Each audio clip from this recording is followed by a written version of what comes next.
So there's a very direct relationship between congestion, our ability to compete, and the kinds of jobs and the compensation that we can offer for those jobs in the metropolitan area and the state.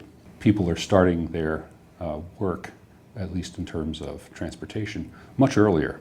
When we were here before, people were telling us they had to start trucks out at 5 o'clock in the morning in order to beat the rush hours. Now they're starting at 2 a.m. and the last time they dispatch is usually around 6.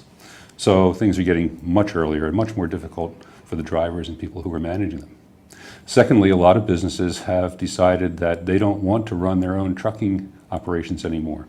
So they've gone to third-party logistics firms. The third thing that's also quite interesting is that 10 years later, the state of Oregon and the metropolitan areas depend much more on international trade and trade with other parts of the U.S. than they did 10 years ago.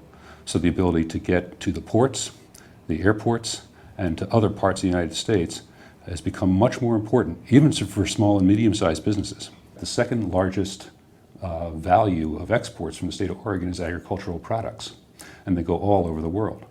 So getting access to ports is important for the rural parts of the state.